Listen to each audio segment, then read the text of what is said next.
வணக்கம். மற்றும் ஒரு சந்திப்பு நிகழ்ச்சியூடாக இன்றும் உங்கள் அனைவரையும் சந்திப்பதில் மிக்க மகிழ்ச்சி அடைகின்றோம். இந்த கலையகத்திலே முதற் தடவையாக சந்திப்பு நிகழ்ச்சிக்காக நாங்கள் ஒரு நடன ஆசிரியரை அழைத்து வந்திருக்கின்றோம். திருமதி சூரியகலா ஜீவானந்தம் அவர்களை நாங்கள் இன்றைய தினம் சந்திப்பு நிகழ்ச்சியூடாக சந்திக்கின்றோம். வணக்கம் திருமதி சூரியகலா ஜீவானந்தம் அவர்களே. வணக்கம். முதலில் நாங்கள் நிகழ்ச்சியிலே உங்களை பற்றிய ஒரு சிறு அறிமுகத்தை எதிர்பார்க்கிறோம். என்னுடைய ஆரம்ப கல்வி அதாவது பரதநாட்டியத்தில் கண்டி பெண்கள் உயர்தர பாடசாலையில் படிச்சுட்டு இருக்கிறப்போ என்னுடைய ஸ்கூல் நான் டான்ஸ் கிளாஸ் பரதசேஷ்டா நாட்டியாலயம் அப்படின்னு சொல்லிட்டு கண்டியில் ஸ்ரீமதி வசந்தகுமாரி சூரியகுமாரன் அவங்ககிட்ட தான் முத நான் பரதநாட்டியத்தை கற்றுக்கிட்டேன். அதுக்கப்புறமா 1990ஆம் ஆண்டு இந்திய புலமை பரிசில் திட்டம் அதாவது ICCR ஸ்காலர்ஷிப் மூலம் புதுடில்லி ஸ்ரீராம் பாரதிய கலா கேந்திரால திரு ஜஸ்டின் மெக்காத்தி அவர்களுடைய தான் என்னுடைய Bharatanatyam post graduation diploma 5 years full time கோர்ஸாக இருந்து நான் படித்தேன். அந்த ஜஸ்டின் மெக்காத்தி அவர் பத்மஸ்ரீ லீலா சாம்சன் அவங்களுடைய டிரெக்ட் டிசைபிள். அது கலாக்ஷேத்ரா பாணியில் ரொம்ப தூய்மையான பரதநாட்டியம். அதுக்கப்புறமா 95 இந்த கம்ப்ளீட் பண்ணி 5 இயர்ஸ் கிராஜுவேஷன் கோர்ஸ் கம்ப்ளீட் பண்ணதுக்கு அப்புறமா சென்னை பரத கலாஞ்சலி நாட்டியாச்சரியா VP தனஞ்சயன் சார் அவர்கிட்டையும் அவங்களுடைய மனைவி ஸ்ரீமதி சாந்தா தனஞ்சயன் அவங்ககிட்டையும் முறையாக அந்த அட்வான்ஸ் ட்ரைனிங் அப்படின்னு சொல்லுவாங்க, ஃப்ரெஷர் கோர்ஸ் மாதிரி எவ்ரி இயர் அவங்க புதுசாக ஐட்டம்ஸ் அப்டேட் பண்ணிகிட்டே இருக்கிறது. மற்றதும் நம்ம டான்ஸர் அப்படின்னு சொல்கிறச்ச நமக்கு நாங்கள் இவ்வளோதான் படித்தோம், ஒரு மார்க்கம் படிச்சிட்டோம், இந்த அளவு படிச்சிட்டோம், ஒரு சர்டிஃபிகேட் எடுத்துட்டோம் அப்படின்னு சொல்லிட்டு நம்ம எங்களுடைய ஸ்டடீஸ் முடிக்க இயலாது. எந்த ஒரு துறையை நீங்கள் எடுத்துக்கிட்டாலுமே எந்த நாளும் நம்ம ஏதாவது புதுசாக படிச்சுக்கிட்டே இருக்கணும். அப்போ அதுக்காக தான் இந்த மாதிரி எவ்ரி இயர், அதாவது முந்தையெல்லாம் வருஷத்தில் ஒரு தரம் போயிட்டு என்னுடைய ஸ்கில் அப்டேட் பண்ணிக்குவேன். இப்போ 2 தரம் அப்படி போயிட்டு, அதாவது நம்ம புதுசாக ஐட்டம்ஸ் நாங்களும் கம்போஸ் பண்ணுவோம், படிப்போம், கொரியோகிராஃபி செஞ்சுருக்கேன், எல்லாம் படிச்சிருந்தாலும் இன்னும் பெரியவங்க கிட்ட மூத்த கலைஞர்கள்ட்ட படிக்கும் பொழுது நிறைய அனுபவங்கள் நமக்கு கிடைக்குது. அதோட சக மாணவர்கள் இப்போ அவருடைய 95ஆம் ஆண்டு 96ல இருந்து எடுத்துக்கிட்டிங்கன்னா அன்னையிலேருந்து இன்னைக்கு மட்டும் இருக்கிற ஒவ்வொரு அவருடைய தலைமுறையா ஒவ்வொரு வருஷமும் இருக்கிற இப்போ இருக்கிறவங்களாம் ரொம்ப யங்ஸ்டர்ஸ். இப்போ அவங்களோடையும் இருந்து கிளாஸஸ் பண்ணுறச்ச நமக்கு ஒரு நல்ல ஒரு வைப்ரேஷன், ஒரு நல்ல வைப்ரண்ட் டான்ஸஸாக அவங்களுக்கு ஈக்குவலாக செய்கிறது கஷ்டம். ஏன்னா ரொம்ப யங்ஸ்டர்ஸ் 18-19 இயர்ஸ் ஸ்டூடெண்ட்ஸோட சேர்ந்து செய்யலை. நமக்கும் ஒரு ஸ்டாமினா பில்டப் பண்ணணும், இன்னும் நல்லா பண்ணணும், அவங்களுக்கு ஈக்குவலாக பண்ணணுன்ற ஒரு உத்வேகம் ஒன்று எங்களுக்குள்ளே வரும். அதனால கற்றுக்கிறதுக்கு வயசு எல்லையும் கிடையாது, கால எல்லையும் இல்லை. முடியும், கெப்பாசிட்டி இருக்குது, டிட்டர்மினேஷன் இருக்குது, நமக்குள்ள நல்ல ஒரு உத்வேகம் இருந்தால் என்னைக்கும் சாக மட்டும் கற்றுட்டு இருக்கலாம். குரு பிரம்மா, குரு விஷ்ணு, குருதேவோ மகேஸ்வரக என்று சொல்வார்கள். எந்த வயதிலே நீங்கள் நடனத்தை முறையாக பயில ஆரம்பித்தீர்கள்? உங்களுடைய முதல் குரு யார்?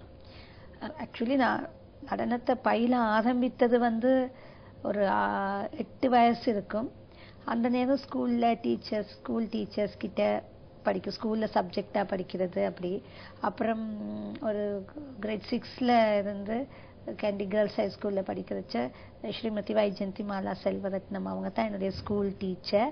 அப்போ இன்றைக்கும் அவங்களோட எனக்கு நல்ல கண்டாக்ட்ஸ் இருக்குது. ப்ரைவேட்டாக வசந்தகுமாரி மிஸ் கிட்ட ஒரு 16 இயர்ஸில் ஸ்டார்ட் பண்ணேன் ப்ராப்பராக இருக்கு. பொதுவாக தங்களுடைய பிள்ளைகள் நடனத்தை பயில ஆசைப்படும் பட்சத்திலே பெற்றோர்கள் அந்த வயது வித்தியாசம் பாராது, சிறு குழந்தைகளாக இருந்தால் கூட அவர்களை நடனத்துறையிலே பரதநாட்டியத்தை கல்வி பயில வேண்டும் என்று சில சமயங்களில் நாங்கள் சொல்வோம், அந்த விஜயதசமி காலத்தில் ஆரம்பித்தால் நன்றாக இருக்கும் என்று சொல்வோம். ஆனால் பெற்றோர்கள் சில சமயங்களில் ஆசைப்பட்டு ஜனவரியாக இருக்கட்டும், பிப்ரவரியாக இருக்கட்டும், மாதங்களை நல்ல நாள் அவற்றை பார்க்காது அவர்களை கொண்டு சேர்த்து விடுகிறார்கள். இது ஆரோக்கியம் என்று நினைக்கிறீர்களா? ஒரு குழந்தை எந்த வயதிலே நடனத்தை பயில ஆரம்பித்தால் நன்றாக இருக்கும் என்று நீங்கள் கருதுகிறீர்கள்? அதாவது எனக்கிட்ட ஸ்டூடெண்ட்ஸ் சேரும் பொழுது 5 வயசுல இருந்து சேர்றாங்க. இப்போ சில குழந்தைகள் பெற்றோருடைய ஆர்வத்தால பிள்ளைகளை சேர்க்கிறாங்க. இன்னொன்று பிள்ளைகளே ஒரு டிவியை பார்த்து இப்போ சொல்லுவாங்க, என்னுடைய டாட்டர் டிவியை பார்த்து ஒரே டான்ஸ் ஆடிட்டே இருக்கிறாங்க, எந்த பாட்டு போனாலும் டான்ஸ் ஆடிட்டே இருக்கிறாங்க, அவருக்கு வந்து டான்ஸ்ல நல்ல இன்ட்ரெஸ்ட் இருக்கு, அதனால நாங்க டான்ஸ் கிளாஸஸ் கொண்டாந்து போடுறோம் அப்படின்ட்டு. ஆனா ஒரு சின்ன குழந்தை வந்து நீங்க சொல்ற மாதிரி டிவியை பார்த்து டான்ஸ் ஆடுறாங்க, யாரோ ஒரு டான்ஸ் ஆடினதை வச்சு இமிட்டேட் பண்றாங்க அப்படிங்கிறத வச்சு நம்ம டான்ஸ்ல இன்ட்ரெஸ்ட் இருக்குன்னு நம்ம கொண்டு வந்து தட்டடவு நாட்டடவுன்னு ப்ராப்பரா டான்ஸ் ஆரம்பிக்கிறச்ச அவங்களுக்கு கொஞ்சம் போர் அடிச்சு போயிருது. ஏன்னா அவங்க நினைச்சுக்கிட்டு வந்தது வந்து வந்த உடனே அந்த டிவியில வர மாதிரி காஸ்டியூம்ஸ், சின்ன பிள்ளைங்க தானே அப்படி. ஆனா அந்த நம்ம என்னன்னா பிள்ளைங்களை handle, students specially the kids, babies 5 இயர்ஸ்னா அவங்க பேபிஸ்மா கிட்ஸ், அந்த கேட்டகரியில இருக்கிறவங்களை ஹேண்டில் பண்ணும் பொழுது ஆரம்பத்திலேயே ரொம்ப விகரசா அவங்களுக்கு வந்து தட்டடவு பண்ணுங்க நாட்டடவு பண்ணுங்கன்னு ரொம்ப விகரசா இருக்காம சின்ன சின்ன அபிநய பாட்டு அந்த மாதிரி அவங்களுக்கு we can அந்த பரதத்தை ஒரு இன்ட்ரெஸ்டிங் ஆக்கலாம், நம்ம அது பண்ணலாம். மற்றது வந்து டான்ஸை முறையா கத்துக்கிறதுக்கு ஒரு 5 வயசுல இருந்து 7 வயசு வரைக்கும் அது ஒரு நல்ல ஏஜ். மற்றது வந்து சிலருக்கு தப்பான கருத்துகள் இருக்கு, அந்த சின்ன பிஞ்சு கால்கள். இப்பயே நம்ம ரொம்ப விகரசா டான்ஸை கத்துக்கிட்டோம்னா சில வேளை அவங்களுக்கு ஹெல்த் ப்ராப்ளம் வரும், கால் வலி வரும், நீ ப்ராப்ளம் வரும். அப்படியெல்லாம் கிடையவே கிடையாது. ஆக்சுவலி சின்ன பிள்ளைங்களுக்கு எப்படி நாங்க வந்து பிள்ளைங்களை ஸ்விம்மிங்க்கு, இப்போ பாய்ஸோ கேர்ள்ஸோ நம்ம வந்து அத்லெட்டிக்ஸுக்கு அனுப்புறோமோ அதே மாதிரி தான் டான்ஸிங்கும். இன்ஃபேக்ட் நம்ம அத்லெட்டிக்ஸுக்கு கொடுக்கல அது வந்து ஒரு என்ன சொல்றது, ஒரு அது ஒரு மெஷின் மாதிரி. ஓகே ஸ்விமிங்னா okay back stroke butterfly stroke இந்த மாதிரி ஒரு மெஷின் மாதிரி ஒரு சிஸ்டமேட்டிக்கா அப்படியே பண்றதே பண்ணிட்டு இருப்பாங்க. பட் டான்ஸ் வந்து அப்படி கிடையவே கிடையாது. நமக்கு வந்து ஸ்பிரிச்சுவலி மென்டலி அது வந்து இன்டர் கனெக்டட் ஆகின ஒரு விஷயம்.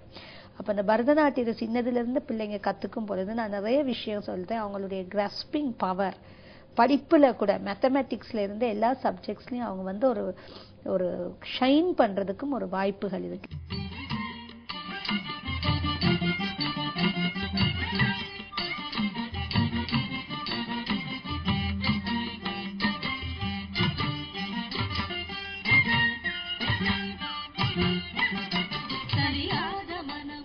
இந்த ஒளிப்பதிவு நடைபெறுவதற்கு சில மணித்தியாலங்களுக்கு முன்னர் தான் நீங்கள் வெளிநாட்டில் இருந்து வந்ததாக நாங்கள் அறிகிறோம். நிறைய வெளிநாடுகளுக்கு சென்றிருக்கிறீர்கள், நிறைய மேடை அனுபவங்கள் உங்களுக்கு இருக்கிறது. அது பற்றி பகிர்ந்து கொள்ளுங்கள். எந்தெந்த நாடுகளுக்கு சென்று இருக்கிறீர்கள்? இந்தியால நிறைய, அதாவது இந்த 1990 இருந்து 1995க்குள்ள இருக்கிற அந்த குறுகிய கால, அந்த 5 வருட காலகட்டத்துல நிறைய எனக்கு மேடை அனுபவங்கள். ஏன்னு சொன்னா எங்களுடைய ஸ்ரீராம் பாரதிய கலா கேந்திரா நியூ டெல்லி ஒரு லீடிங் பரதநாட்டியம், அதாவது பெர்ஃபார்மிங் ஆர்ட்ஸ் இன்ஸ்டிடியூட் இன் டெல்லி. ஸோ எந்த ஒரு நிகழ்ச்சி, அதாவது கவர்மெண்ட் ப்ரோக்ராம்ஸா இருந்தாலும் சரி, அவுட் ஸ்டேஷன்ல இருக்கிற ஃபெஸ்டிவல்ஸ், டான்ஸ் ஃபெஸ்டிவல்ஸ் எதுவா இருந்தாலுமே அந்த காலேஜ் இன்விடேஷன் வரும். அப்ப பரதநாட்டியம் வந்து ஒரு டிபார்ட்மெண்ட் தான் இருந்தது. ஒரு பரதநாட்டியம் கிளாஸ், ஒரு 2 டீச்சர்ஸ், 2 பரதநாட்டியம் கிளாஸ். அப்ப எங்களுக்கு வந்து அந்த ஃபர்ஸ்ட் இயர்ல இருந்தே எனக்கு பெர்ஃபார்ம் பண்றதுக்கு சான்சஸ் கிடைச்சது. சில டான்ஸ் டிராமாஸ்ல கேரக்டர்ஸ், அப்புறமா சோலோ பெர்ஃபார்மன்ஸ் கூட கிடைச்சிருக்கு அந்த மாதிரி செய்யறதுக்கு. அப்படி நல்ல மேஜர் ஃபெஸ்டிவல்ஸ், அதாவது மகாசிவராத்திரி டான்ஸ் ஃபெஸ்டிவல், மற்றது பாரத் உற்சவ், தசரா உற்சவ், மைசூர் தசரா உற்சவ், அது ஒரு பெரிய ஃபெஸ்டிவல். அப்புறம் துர்கா பூஜா ஃபெஸ்டிவல் கல்கட்டால, அதுவும் அந்த தசரா டைம்ல நடக்கிறது. சாந்தினிகேதன்ல ப்ரோக்ராம்ஸ், அப்புறம் பனாரஸ், அப்புறம் குவாலியர் ஆர்ட் ஃபெஸ்டிவல், அந்த மாதிரி நேம்லி நிறைய ஃபெஸ்டிவல். ஆக எனக்கு ஒரு பெரிய கஜ்ராஹோ ஃபெஸ்டிவல் ரொம்ப ஒரு போபால்ல நடக்கும். ரொம்ப ரொம்ப ஃபேமஸ் ஃபெஸ்டிவல். அதுல மட்டும் எனக்கு டான்ஸ் பண்ண கிடைச்சது இல்லை. மற்றபடி even Puri sun temple Konark festival அதுல கூட பண்ணியிருக்கேன். அது மாதிரி மாமல்லபுரம் டான்ஸ் ஃபெஸ்டிவல், அப்புறம் அந்த டைம்ல இசை விழா சென்னையில நடக்கும் பொழுது அதுக்கு சென்னை இசை விழா டான்ஸ் ப்ரோக்ராம்ஸ் செய்திருக்கிறோம். அந்த மாதிரி நிறைய டான்ஸ் ப்ரோக்ராம்ஸ், டான்ஸ் ஃபெஸ்டிவல்ஸ்ல பார்ட்டிசிபேட் பண்ணியிருக்கேன். அப்புறம் படிச்சு முடிச்சுட்டு ஸ்ரீலங்காக்கு வந்ததுக்கு அப்புறம் இடையில ஒரு லாங் பிரேக், இந்தியால பெர்ஃபார்ம் பண்றது அது செய்யவே இல்லை. ஆனா 2004க்கு பிறகு ஈவன் டெல்லியில ப்ரோக்ராம் செய்தேன். லாஸ்ட் இயர், இந்த லாஸ்ட் மே ஒரு விசிட் டெல்லியில ஒரு ப்ரோக்ராம். இப்போ லாஸ்ட் வீக் வைஷாக்ல ஒரு ப்ரோக்ராம். அந்த மாதிரி ஈவன் சின்ன சின்ன ப்ரோக்ராம்ஸா இருந்தா கூட ஒரு ரெக்கக்னைஸ்ட் ஆர்கனைசேஷன், நம்ம வந்து பெரிய ஆடியன்ஸ் வருவாங்க அப்படியெல்லாம் இந்தியாவில் எதிர்பார்க்க முடியாது. அந்த மாதிரி சின்ன ப்ரோக்ராம்ஸா இருந்தாலும் நல்ல ஒரு ஆர்கனைசேஷன் செய்யும் பொழுது எனக்கு சந்தர்ப்பம் கிடைக்கல நான் போயிட்டு செய்துட்டு வருவேன். எப்போதும் எல்லா விடயங்களுக்கும் அனுபவம் என்பது மிகவும் முக்கியம் வாய்ந்த ஒன்றாக இருக்கும். ஒரு ஆசிரியராக இருக்கிறீர்கள், அதே போல ஒரு தாய், ஒரு மனைவி, ஒரு நடன மணி என்ற ரீதியிலே எந்த கதாபாத்திரம் உங்களுக்கு பிடித்திருக்கிறது? எல்லாமே, அதாவது நான் சொல்லுவேன், ஒரு டான்ஸ் டீச்சரா நீங்க இருக்கணும், ஒரு டான்ஸ் பெர்ஃபார்மர், ஒரு நாட்டிய கலைஞரா இருக்கணும், அதே நேரத்துல ஆசிரியரா இருக்கணுமா இருந்தா சிலருடைய கருத்துக்கள் இருக்கு, நம்ம வந்து இதுலயே இந்த துறையிலேயே போகணும் அப்படின்னு நினைப்பாங்க. அது உங்களுடைய சொந்த விருப்பு வெறுப்புகளுக்கு உட்பட்டது. என்னைய பொறுத்த வரைக்கும் நான் என்னுடைய டான்ஸ் ஃபீல்டுல ஆரம்பிச்சது, ஃபர்ஸ்டா நான் ஆரம்பிச்சதே என்னுடைய திருமணம் முடிஞ்சுதான் 1996ல 95 எனக்கு ஆகஸ்ட்ல என்கேஜ்மெண்ட் நடந்தது. அந்த 95 அக்டோபர் தான் நான் முதல்ல என்னுடைய கிளாஸ் ஆரம்பிச்சேன். அப்ப ஆரம்பிச்ச நேரம் எனக்கு ஒரு 5 ஸ்டூடெண்ட்ஸ் தான் என்னுடைய ஃபர்ஸ்ட் கிளாஸ்ல இருந்த 5 பேர். அந்த 5 பேரையும் நான் குறிப்பிடணும். ஒன்னு வந்து நிஷாந்தி ஜெகநாதன், இன்னொன்னு மயூரி ஜோசப், மற்றது கிறிஸ்டினா பாக்கியநாதன், டெவினா பாக்கியநாதன் அண்ட் மேனகா ஜெயசூரியன். 5 பேர். இன்னைக்கு அந்த 5 பேரும் ரொம்ப நல்லா இருக்கிறாங்க. எனக்கு சரியான சந்தோஷம் அது. கிறிஸ்டினா வந்து பெங்களூர்ல படிச்சுட்டு அவங்களும் ஒரு டான்ஸ் ட்ரூப்ல சேர்ந்து டான்ஸ் பெர்ஃபார்மன்ஸ் பண்ணிட்டு இருக்கா.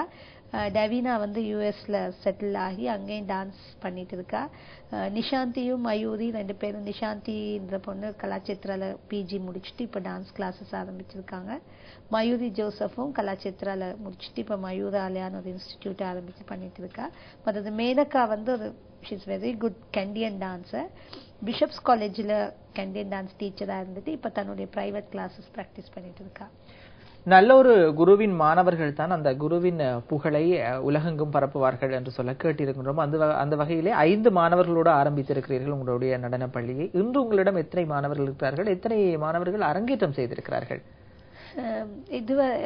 அதாவது 1995ல என்னுடைய ஸ்ரீராம் சிருஷ்டி ஸ்கூல் ஆஃப் டான்ஸ் ஆரம்பிச்சேன் 5 மாணவர்களோட. அதுக்கு பிறகு இதுவரைக்கும் எத்தனையோ மாணவர்கள் வந்தாங்க. அதாவது இங்க வந்து டான்ஸ் இன்ஸ்டிடியூட்ஸ் இப்படிதான் இருக்கு. ஒரு வருஷத்துக்கு 50 பேர் சேருவாங்க, ஒரு 10 பேர் ட்ராப் ஆகுவாங்க, அப்புறம் அடுத்த ஒரு 10 பேர் சேருவாங்க, ஒரு 5 பேர், இந்த மாதிரியே ஒரு அன்ஸ்டேபிளா தான் இருந்துகிட்டு இருக்கும். அந்த வகையில இப்போ எனக்கிட்ட இன்னைய தேதியில எனக்கிட்ட படிக்கிற ஸ்டூடெண்ட்ஸ் வந்து ஒரு 250 பேர் இருப்பாங்க. அவங்க படிச்சிருப்பாங்க. இதுல வந்து சின்னவங்க எல்லாத்தையும் சேர்த்துட்டு அந்த 250 பேர்ல இதுவரைக்கும் எனக்கு இந்த 17 வருஷம் அரங்கேற்றம் வந்து 20 பேர் அரங்கேற்றம் பண்ணியிருக்காங்க.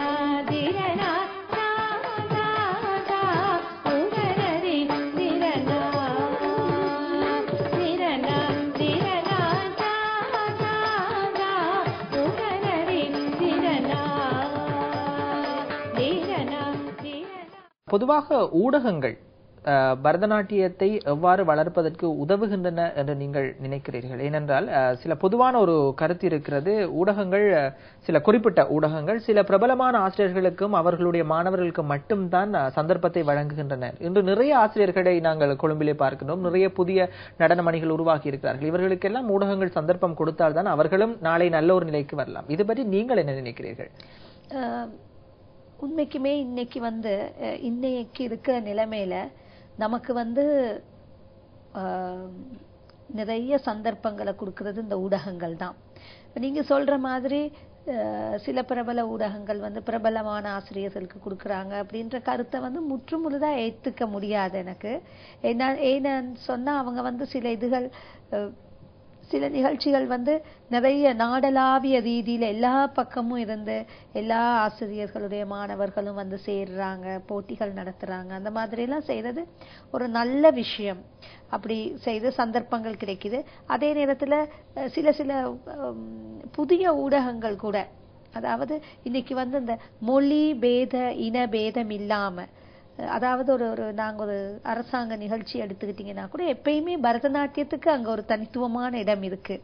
அப்ப அந்த மாதிரி எல்லா இதுலயுமே ஒரு கேண்டியன் டான்ஸ் இருக்கு, ஒரு உடதட்டை பகத்தரட்டையோட ஒரு பரதநாட்டியம் கட்டாயம் அதுல சேர்த்துக்கிறாங்க. அதே மாதிரி மியூசிக் வைஸ் பாத்தீங்கன்னா கூட அது ஹிந்துஸ்தானி தான், அதாவது பெரும்பான்மையோர் வந்து இந்துஸ்தானி, அதாவது சிங்களி ஸ்டூடெண்ட்ஸுக்கு வந்து ஹிந்துஸ்தானி வோக்கல் ரொம்ப கம்ஃபர்டபுளா இருக்கு.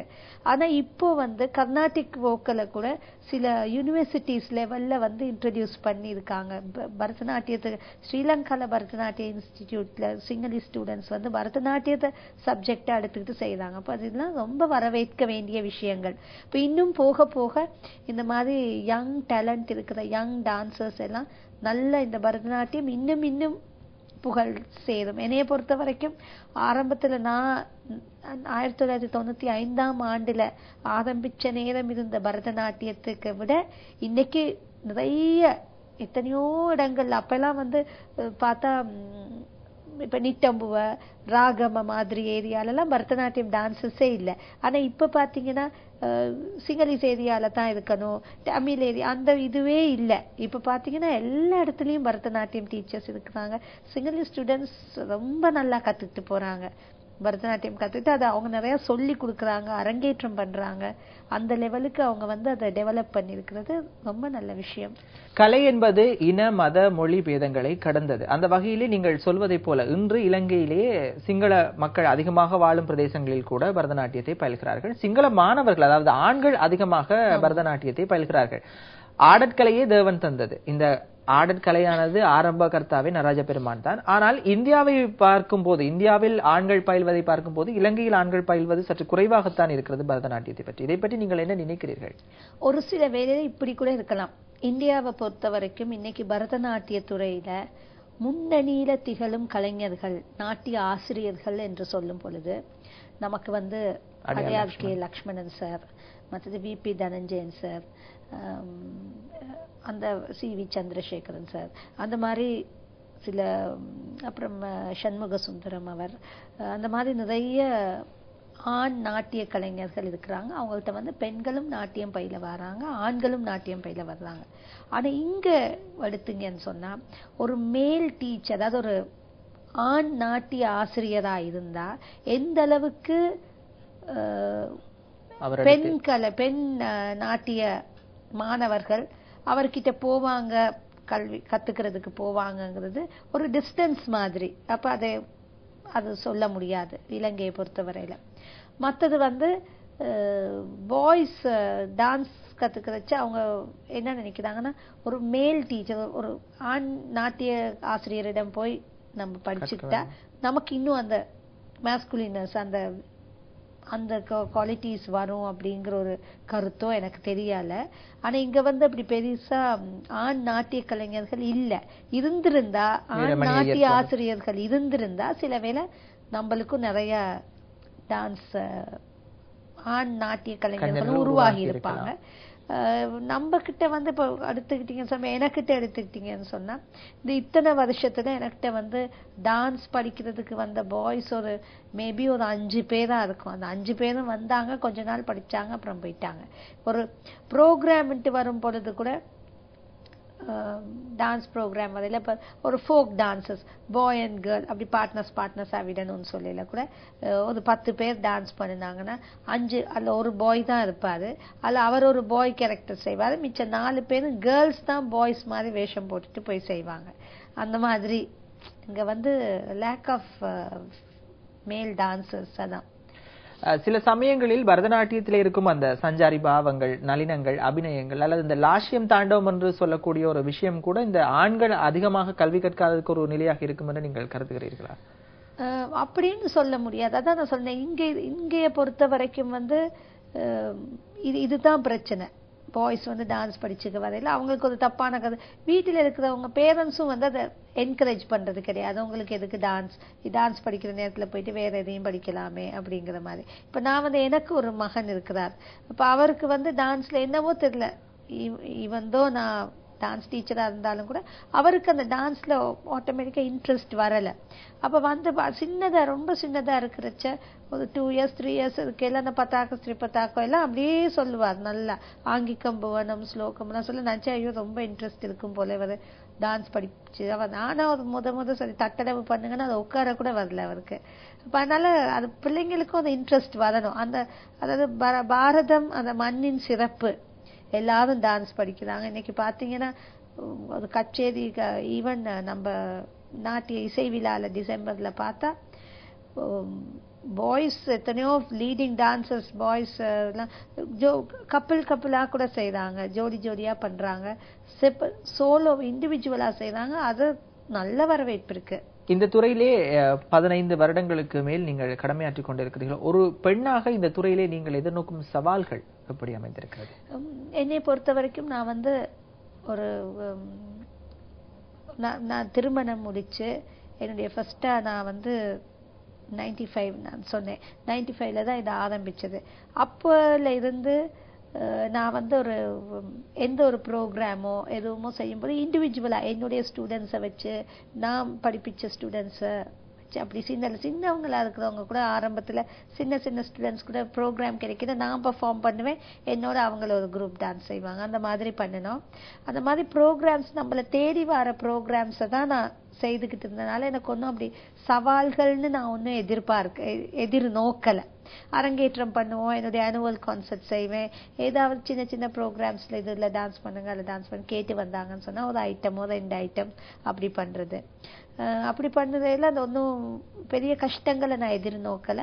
ஆனா அந்த ஸ்டூடெண்ட்ஸை மெயின்டைன் பண்றது அவங்க அதுதான் ஒரு பெரிய சவால்னு நான் சொல்லணும். எப்படின்னு சொன்னா நாம வந்து டான்ஸ் கத்து கொடுக்கறச்ச ரொம்ப அந்த டைமிங் அந்த பிரசன்ட் எங்களுடைய அப்சன்ஸ் இருக்கக்கூடாது.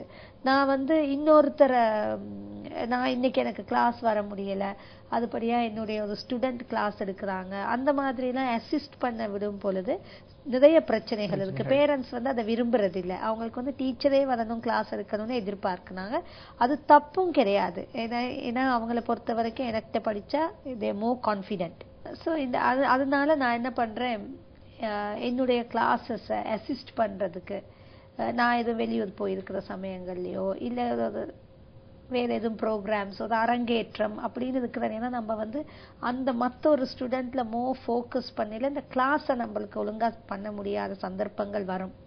அந்த மாதிரி நேரத்துல அந்த கிளாஸஸ் எடுக்கிறதுக்கு என்னுடைய ஸ்டூடெண்ட்ஸ் எனக்கு படிச்சுட்டு கிராஜுவேட் பண்ணவங்க, கலாச்சேத்ரால போய் ஸ்பெஷலைஸ் பண்ணவங்க, நிஷாந்தி ஜெகநாதன், மயூரி ஜோசப் மாதிரி இந்த ஸ்டூடெண்ட்ஸ் வந்து கிளாஸ் அசிஸ்ட் பண்ணும் பொழுது பேரண்ட்ஸுக்கும் ஒரு கான்ஃபிடென்ட் வருது, ஓகே இவங்க வந்து ப்ரொஃபஷனல் டீச்சர்ஸ் அப்படின்ட்டு. ஆனா எங்களுடைய சீனியர் ஸ்டூடெண்ட்ஸ் வந்து அவங்களுக்கு நான் நட்டுவாங்கம் சொல்லி கொடுத்துருக்கேன், கொரியோகிராஃபி சொல்லி கொடுத்துருக்கேன். அவங்க நல்ல ஐட்டம்ஸ் கொரியோகிராஃப் பண்றாங்க. ஒரு உருப்படியை கொடுத்து இதுக்கு டான்ஸ் கம்போஸ் பண்ணுங்கன்னு சொன்னா அவங்களே கம்போஸ் பண்றாங்க. இப்பதான் அது ஒரு எக்ஸ்பெரிமெண்ட் மாதிரி.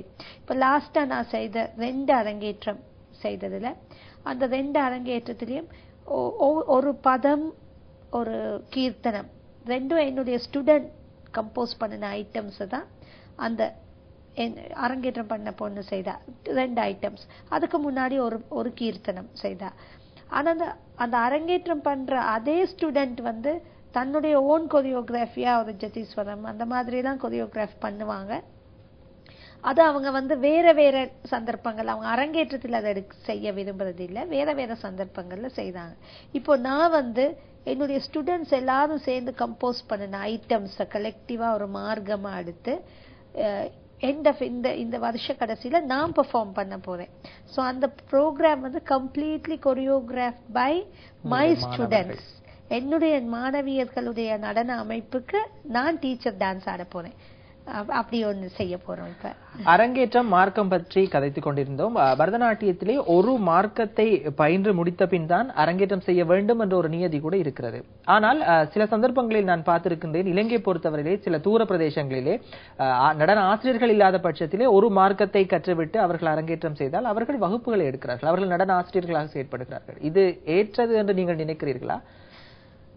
அதாவது இந்த மாதிரி ஒரு மார்க்கம் அரங்கேற்றத்தை பொறுத்த வரைக்கும் ஒரு மார்க்கத்தை நம்ம கம்ப்ளீட்டா பெர்ஃபெக்ட்டா கத்துக்கிட்டதுக்கு அப்புறமா நாம அரங்கேற்றம் பண்ணலாம்.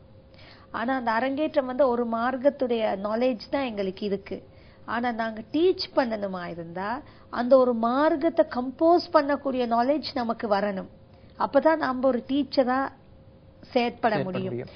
அப்ப நீங்க சொன்ன மாதிரி தூர பிரதேசங்கள்ல இப்ப அவுட் ஸ்டேஷன்ல இருக்கிற பிள்ளைங்க இங்க கிளம்புக்கு வருவாங்க, எங்களோட தங்கி இருந்து படிச்சு அரங்கேற்றம் பண்ணதுக்கு அப்புறம் அவங்க கத்துக்கிட்டு அந்த நாலேஜை வச்சு அவங்க இருக்கிற அந்த ரூரல் ஏரியாஸ்ல கிளாஸஸ் எடுப்பாங்க. அது தப்புன்னு சொல்றதுக்கு இல்ல. ஆக்சுவலி அந்த இடத்துல வேற யாரும் இல்ல. இப்ப அதே கொழும்புலையோ ஒரு பிரசித்தமான இடங்கள்ல அந்த மாதிரி பண்ணல. அப்படி பண்ணுனா அனுப்புற பேரண்ட்ஸும் அதை யோசிப்பாங்க. அதான் நான் சொன்னேன், எங்க கிளாஸுக்கு நம்ம சீனியர் ஸ்டூடெண்ட்ஸ் அவ்வளவு நல்ல டேலண்டடான ஸ்டூடெண்ட்ஸ் அரங்கேற்றம் பண்ணிருப்பாங்க, 2-3 மார்க்கம் கத்துட்டு இருப்பாங்க. அவங்க கிளாஸ் எடுக்கிறதே விரும்பாத பேரண்ட்ஸ் இப்படி ஒரு ஸ்டூடெண்ட் கிட்ட பிகினரா இருக்கிறவங்க கிட்ட போய் கிளாஸுக்கு அனுப்புறதை விரும்ப மாட்டாங்க.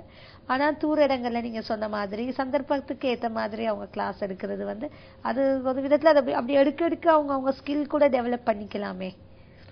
நீங்கள் கனடா உட்பட பல நாடுகளுக்கு சென்றிருப்பதை நான் அறிகிறேன். அந்த நாடுகளிலே இருப்பவர்கள் எவ்வளவு தூரம் ஆர்வமாக பரதநாட்டியத்தை கல்வி பயிர்க்கிறார்கள்? ஏனென்றால் இளைஞர்கள் புலம்பெயர்ந்தவர்களாக கூட இருக்கலாம், அல்லது அந்த நாட்டை சார்ந்தவர்களாக கூட இருக்கலாம். அவர்கள் எந்த அளவு தூரம் ஆர்வமாக நடனத்தை பயிர்க்கிறார்கள்? ஆக்சுவலி நான் சமீபத்தில் இப்போது ஒரு 2 மாசத்துக்கு முன்னாடி கனடாக்கு சென்றிருந்தோம். அப்ப அங்க எனக்கு ஒரு நாட்டிய பயிற்சி பட்டறை செய்யறதுக்கு சந்தர்ப்பம் கிடைச்சது. அப்ப நான் ஆக்சுவலி அவங்க அங்க முதல் தரம் போறேன். அப்ப எக்ஸ்பெக்ட் பண்ணிட்டு போனேன். நான் கேள்விப்பட்டிருக்கேன் நிறைய அங்க டான்ஸ் டீச்சர்ஸ் இருக்காங்க, நிறைய டான்ஸ் நல்லா பண்றாங்கன்னுலாம் கேள்விப்பட்டிருக்கேன். ஆனா அங்க போனதுக்கு பிறகுதான் அங்க இருக்கிற ஸ்டூடெண்ட்ஸ் எவ்வளவு டிசிப்ளின். நம்ம ஒரு தப்பான கருத்து வெளியூர்ல பிள்ளைகள் கலாச்சாரத்தை மதிக்கிறது இல்ல, வெஸ்டர்ன் கல்ச்சருக்கு போயிருந்தாங்க, அந்த மாதிரி ஒரு தப்பான கருத்து நம்மளுக்குள்ள இருந்தது.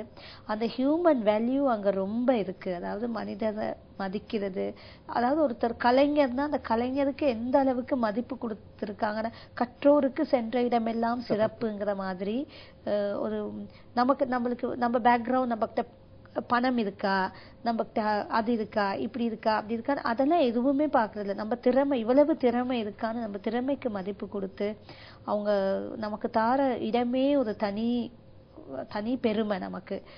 மற்றது அந்த ஒர்க் ஷாப்ல டான்ஸ் நாட்டிய பயிற்சி பட்டறையில பங்கு பற்றிய மாணவர்கள் எல்லாருமே அவ்வளவு டிசிப்ளின்.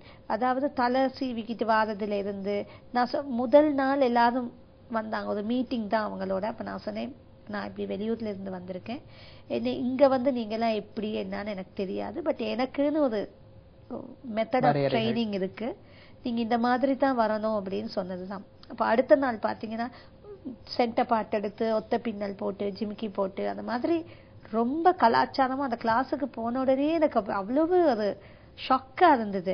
மற்றது வெரி டிசிப்ளின். உட்கார்றதுல நல்லா நேரா உட்கார்றது, தியானம் பண்ண சொல்லி கொடுத்தா பண்றது, மெடிடேட் பண்றது, யோகா பண்றது, மற்றது ஐட்டம் சொல்லி கொடுத்து பாட்டு, முதல்ல பாட்டை ப்ராப்பரா நீங்க கத்துக்கிற வர்ணமோ கீர்த்தனமோ அந்த பாட்டை முதல்ல ராகம் தாளம் எழுதி அந்த பாட்டை கத்து கொடுத்த உடனே அந்த பாட்டை அவ்வளவு எல்லாருமே பொதுவா மியூசிக் படிக்கிறவங்க எல்லாரும் அந்த நோட்டேஷன் எழுதிக்கிட்டு அந்த பாட்டை நல்லா பாடி பார்த்துட்டு, அதுவும் இல்லாம அடுத்த நாள் நான் போறச்ச அந்த ப்ரீவியஸ் டே அவங்க எடுத்த அந்த வர்ணத்தை ரெக்கார்ட் பண்ணிக்கிட்டு போய் அவங்க படிக்கிற மியூசிக் டீச்சர், வீணை டீச்சர் அவங்க கிட்ட கேட்டு அதை படிச்சுக்கிட்டு நெக்ஸ்ட் டே எனக்கு ஒப்பு வச்சாங்க. நான் அசந்தே போயிட்டேன் உண்மைக்குமே, அவ்வளவு ஒரு ஆர்வம். மற்றது நாங்க அங்க போன நாள்ல இருந்து, அதாவது எல்லாரும் என்ன பார்த்துட்டு கேட்டாங்க, நீங்க கனடாக்கு தான் போனீங்களா இல்ல இந்தியாவுக்கு எதுவும் போயிட்டு வந்தீங்களான்னு கேட்டாங்க. ஏன்னா அந்த போன நாள்ல இருந்து வர மட்டும் அங்க எனக்கு வெளியில போறச்ச அதாவது குளிர், அதுக்காக தான் நம்ம அந்த வெஸ்டர்ன் க்ளோத்ஸ் கொடுக்க வேண்டிய சந்தர்ப்பங்களே தவிர மற்றபடி நான் என்னுடைய சாதியிலேயே தான் இருந்தேன் ஃபுல்லா. அவ்வளவு அந்த சாதிக்கு அந்த எங்கள்ட்ட உடுப்பு எங்க கலாச்சாரத்துக்கெல்லாம் ரொம்ப மதிக்கிறாங்க. வெள்ளைக்காரவங்க அந்த அளவுக்கு நம்ம அந்த வெஜிடேரியனா இருக்கிறாங்க. மற்றது எங்களுடைய கலாச்சாரத்தை ரொம்ப மதிக்கிறாங்க. எங்களுடைய கலைகளுக்கு தனித்துவமான இடம் இருக்கு அங்க. சோ அந்த மாதிரி ஈவன் ஸ்கூல்ஸ்ல கூட நம்ப மாட்டீங்க, அங்க கெனேடியன் ஸ்கூல்ஸ்ல இந்த டான்ஸையே ஒரு கிரெடிட் கோர்ஸா செய்து அதில் யூனிவர்சிட்டி என்டர் பண்ணல, அது அவங்களுக்கு ஹெல்ப்ஃபுல்லா இருக்கு. ஸோ பெரிய விஷயம், அது கரிக்குலம் அளவுக்கு வந்துருச்சு. பொதுவாக இலங்கையிலே ஒரு குற்றச்சாட்டு இருக்கிறது, இந்த விறுவிறுப்பாக இருக்கும் நடன உருப்படிகள் தில்லானா, ஜதீஸ்வரம் போன்றவற்றை ஆடினால்தான் அது பரதநாட்டியம். பதமோ அல்லது ஜாவலி போன்ற ஸ்லோகம் அவற்றை ஆடும்போது அது மெதுவாக பாவங்களை, சஞ்சாரி பாவங்களை காண்பித்து ஆடும்போது அவை பரதநாட்டியமாக ஏற்றுக்கொள்ள சிலர் தயங்குகிறார்கள். இப்படி ஒரு நிலை இலங்கையிலே தற்போது உருவாகி இருக்கிறது. நீங்கள் இது பற்றி என்ன நினைக்கிறீர்கள்? உண்மைக்குமே நீங்க சொல்றது கரெக்டானது. ஏன்னா பரதநாட்டியம் நாங்க மார்க்கமா, மார்க்கம்னு இங்க செய்யறது, இங்க வந்து சோலோ கச்சேரி, தனி நடன கச்சேரிகள் செய்யறதுக்கு வாய்ப்பே இல்லை. அதாவது நம்ம ஒரு சில ஆர்கனைசேஷன்ஸ், இப்ப இந்தியன் கல்ச்சரல் சென்டர், அந்த மாதிரி ஒவ்வொரு இடங்கள்ல போயிட்டு நம்மளுடைய விருப்பத்துக்காக நம்ம ஒரு சோலோ கச்சேரி செய்து நம்ம ஆடியன்ஸ் இன்வைட் பண்ணி அவங்க இன்வைட் பண்ற ஆடியன்ஸுக்கு செய்யலாம். அப்ப அந்த நேரத்துல எங்களுக்கு எங்க விருப்பத்துக்கு இந்த ஜாவலி, அஷ்டபதி இதெல்லாம் அப்படி செய்துக்கலாமே ஒழிய, அரங்கேற்றங்கள்ல கூட வேற்றுமொழி பாடல்கள், அதாவது அஷ்டபதி வந்து முழுக்க முழுக்க சமஸ்கிருதத்துல இருக்கு, ஜாவலி வந்து முழுக்க தெலுங்குல இருக்கு, ஏதோ ஒரு குறிப்பிட்ட ரெண்டு ஜாவலி தமிழ்ல இருக்கு. ஆனா எனக்குமே அது தெரியாது. அது சொல்ல தமிழ் ஜாவலிகள்ங்கிறது தெலுங்கு தான், தமிழ்ல கிடையாது. அப்ப இந்த தெலுங்கு மொழி, சமஸ்கிருத மொழிகள் வரும் பொழுது ஆடியன்ஸ் சபையோருக்கு வந்து அது புரியாத மொழிங்கிறதுனால அதை என்ஜாய் பண்ண மாட்டேன்றாங்க. அநேகமாக இப்போது பரதநாட்டிய மேடைகளிலே கலை நிகழ்ச்சிகள் நடக்கும் போது இந்த ஃபியூஷன் என்ற ஒரு புதிய வடிவம் உருவெடுத்திருக்கிறது. அது ஆரோக்கியம் என்று ஒரு சாரார் சொன்னாலும் அது பரதநாட்டிய சாஸ்திரிய முறைப்படி இருக்கும் பரதநாட்டியத்திற்குள் அது தேவையா என்ற ஒரு கேள்விக்குறியும் இருக்கிறது. இது பற்றி நீங்கள் என்ன நினைக்கிறீர்கள்? ஃபியூஷன் அதாவது இப்போ நீங்க சொல்ற மாதிரி எனக்கிட்டே இந்த டான்ஸ் ப்ரோக்ராம் வேணும்னு கேட்டுட்டு வரவங்க வந்து சொல்லுவாங்க, எனக்கு வந்து இந்த கான்ஃபரன்ஸ்ல, இந்த இவெண்ட்ல 3 ஐட்டம் வேணும். ஆனா அந்த 3 ஐட்டம் என்ன, ஒரு பரதநாட்டியம் டீச்சர்னு ஐடென்டிஃபை பண்ணி தான் என்கிட்ட வந்து கேட்குறாங்க ப்ரோக்ராம். ஆனா இந்த 3 ஐட்டமும் வந்து கம்ப்ளீட்லி சாஸ்திரிய பரதநாட்டியம், கிளாசிக்கல் பரதநாட்டியமா இருக்கக்கூடாது. ஏன்னா இருந்தா அதை வந்து இப்ப பீப்புள் அவளை என்ஜாய் பண்றது இல்லை. You know, so something like fusion மாதிரி மிக்ஸ்டா ஏதாச்சும் பண்ணணும் அப்படின்னு கேட்பாங்க. கவலைக்குரிய விஷயம்தான். ஆனா நம்ம துறையில இருக்கணும், தங்கி பிடிச்சு இருக்கணும்னு சொன்னா இந்த மாதிரியான நவீன யுக்திகள் சிலதுல, அந்த பாரம்பரியம், அந்த சாஸ்திரிய நிலைய இருந்து தவறாம, நான் ஒரு டான்ஸ் டீச்சர், பரதநாட்டியம் நாட்டிய ஆசிரியர், அந்த வரைமுறை எனக்கு இருக்கு. எனக்கிட்ட இருந்து ஸ்டூடெண்ட்ஸ் நிறைய மாணவர்கள் அரங்கேற்றம் பண்றாங்க, நிகழ்ச்சிகள் பண்றாங்க, இதெல்லாம் இருக்கு. அதே நேரங்கள்ல இந்த மாதிரி பப்ளிக் ஈவன் என்னுடைய ஆனுவல் கான்சர்ட், ஒவ்வொரு வருடமும் நான் நடத்துற கான்சர்ட்ல நானே நிறைய பாட்டுகள், அந்த மாதிரி மாடர்ன் சாங்ஸ், கொஞ்சம் மாதிரி, அதாவது ட்ரம் பீட்ஸுக்கு, சாக்ஸோஃபோன், அந்த மாதிரி மியூசிக்கோட வர இன்ஸ்ட்ருமெண்டல் மியூசிக்குக்கெல்லாம் நானே டான்ஸ் கொரியோகிராஃப் பண்ணி, ஃபியூஷன் டான்ஸ் நிறைய கொரியோகிராஃப் பண்ணியிருக்கேன். அதுல வந்து காஸ்டியூம்ஸ்ல இருந்து எல்லாமே கொஞ்சம் நவீன புது யுக்தியோட இருக்கணும். ஆனா நம்ம காஸ்டியூம்ஸோ எதுவும் புது யுக்தியா இருக்கிறதுக்கு ஏன்னா நமக்குன்னு சில கட்டுப்பாடுகள் இருக்கு. அதாவது நம்மளுக்கு வந்து எங்களுடைய அவயவங்களை வந்து எக்ஸ்போஸ் பண்ண முடியாது. எப்பயுமே தாவணி போட்டிருக்கணும் முன்னாடி, மற்றது எப்பயுமே நம்ம பாஸ்கோன் இருக்கணும். அந்த மாதிரி ஒரு சில காஸ்டியூம்ஸ்ல கூட நம்மளுக்குன்னு ஒரு வரையறை இருக்கு. ரொம்ப டிசிப்ளினான டான்ஸ் நாட்டியம், எங்களுடைய பரதநாட்டியம் கடவுள்கிட்ட இருந்து வந்தது. ஸோ அந்த நாட்டியத்தை வந்து நம்ம ரொம்ப கொச்சப்படுத்தாம நல்ல ஒரு முறையில நம்ம வந்து நவீன யுக்திகளை வந்து கட்டாயம் செய்யணும். நம்ம இல்லாட்டி நம்ம எக்ஸ்பெரிமெண்ட் பண்ணிக்கிட்டே இருக்கணும். அப்பதான் நமக்கும் ஒரு எங்களுடைய ஸ்கில் டெவலப் ஆகும். ஆனா இது இந்த மாதிரி நிறைய இந்த ஃபியூஷன் வருது, இந்த மாதிரி இருக்கிறதுனால இப்ப சமீபமா இப்போ ஒரு கொஞ்சம் வருடமா, ஆனா அது இப்ப கொஞ்சம் சக்சஸ்ஃபுல்லா போயிட்டு இருக்கு. என்னுடைய இன்ஸ்டிடியூட், நான் என்னுடைய ஸ்ரீராம் சிருஷ்டி நாட்டிய பள்ளியில சிருஷ்டி சேம்பர் ஆஃப் டான்ஸ், அதாவது சிருஷ்டி நாட்டிய மேடை, சிருஷ்டிங்கிறது கிரியேஷன், அந்த சிருஷ்டி நாட்டிய மேடையில வந்து சாஸ்திரியமான தூய்மையான பரதநாட்டியம் நீங்க கூட பார்த்திருக்கீங்க. அந்த பரதநாட்டியத்துக்கு மட்டும்தான் இடம். மாதத்துக்கு ஒரு ப்ரோக்ராம் செய்யறோம். அது வந்து ஒரு எனக்கிட்ட படிச்ச ஸ்டூடெண்ட்டுடைய அரங்கேற்றம் நிகழ்த்திய ஸ்டூடெண்ட் மாணவியாவும் இருக்கலாம், இல்லை வெளியூர்ல இருந்து வர ஒரு விசிட்டிங்காக ஸ்ரீலங்காக்கு வருவாங்க டான்ஸர், என்னுடைய ஃப்ரெண்ட்ஸ் அந்த மாதிரி வரவங்க, அவங்களுக்கும் ஒரு ப்ரோக்ராம் ஒன்று கொடுக்கறது அந்த மாதிரி. இல்லை வேற ஆசிரியர்களுடைய மாணவர்களாக இருந்தா என்ன அவங்க செய்வாங்க. இல்லை இந்தியாவில் படிச்சுட்டு வந்து ப்ரொஃபஷனலி குவாலிஃபை பண்ணிட்டு இங்கே வந்து இருக்கிற யங் பர்ஃபார்மர்ஸ் அவங்க பெர்ஃபார்ம் பண்ணுவாங்க. அந்த மாதிரி அவங்க எல்லாம் அந்த சாஸ்திரிய பியூர் டான்ஸ் ஃபார்ம், அது கதக்கா இருக்கலாம், பரதநாட்டியமா இருக்கலாம், மணிப்புரியா இருக்கலாம், அந்த சாஸ்திரிய சம்பிரதாயத்துக்கு உட்பட்ட அந்த நாட்டியத்தை வந்து என்னுடைய சிருஷ்டி மேடையில செய்தாங்க. ஸோ அங்க வந்து ஃபியூஷனுக்கு இடமே கிடையாது. அப்புறம் வந்து இன்னொன்னு, சில மாணவர்களுக்கு வந்து நல்ல திறமை இருக்கு, ஆனா அவங்களுக்கு வந்து பப்ளிக்கா வந்து அரங்கேற்றம் பண்றதுக்குரிய ஃபைனான்ஸ் அசிஸ்டன்ஸ் இல்ல. அப்படி இருக்கிறவங்களுடைய திறமை வந்து இல்லாம போயிடக்கூடாது நம்மள. அந்த மாதிரியான திறமை மிக்க மாணவர்களுக்கு வந்து நான் என்ன பண்ணியிருக்கேன், அவங்களுக்கு ஒரு மார்க்கத்தை கத்து கொடுத்து அவங்க அந்த சிருஷ்டி மேடை நாட்டிய மேடையில ஒரு மினி அரங்கேற்றம் மாதிரி, ஆனா எந்த ஒரு செலவும் இல்லை. அந்த இதுல வந்து அது ஒரு ஃப்ரீ கான்சர்ட், அவங்க கான்சர்ட்டும் ஃப்ரீ, ஸ்டேஜும் ஃப்ரீ, எல்லாமே ஃப்ரீ. அப்படி ஒரு கான்செப்ட் பண்ணிட்டு இருக்காங்க. உங்களுடைய இந்த நீண்ட கலைப்பயணம் மென்மேலும் தொடர வேண்டும் என்று நாங்கள் எல்லாம் வல்ல இறைவனை பிரார்த்தித்துக் கொள்வதோடு, அநேகமான வறிய மாணவர்களுக்கு நீங்கள் நிறைய உதவிகளை செய்து வருகிறீர்கள், நடன மணிகள் நிறைய பேரை அதிகமாக உருவாக்கி வருகிறீர்கள். உங்களுடைய இந்த கலைப்பயணம் தொடர வேண்டும் என்று நாங்கள் வாழ்த்திக் கொள்கின்றோம். நமது கலையகம் நோக்கி வருகை தந்தமைக்காகவும் உங்களுக்கு எங்களுடைய மனமார்ந்த நன்றிகள். நன்றி. எனக்கும் இந்த மாதிரி ஒரு நல்ல அரிய சந்தர்ப்பம் தந்த உங்களுக்கும் என்னுடைய மனமார்ந்த நன்றிகள். இந்த மாதிரி மேன்மேலும் உங்களுடைய கலை சேவை வெகுசன தொடர்புகள் மூலமாக நல்ல பரவணும் என்று சொல்லி நான் வாழ்த்துகிறேன். நன்றி. மற்றும் ஒரு சந்திப்பு நிகழ்ச்சியூடாக உங்கள் அனைவரும் சந்திக்கும் வரை வணக்கம்.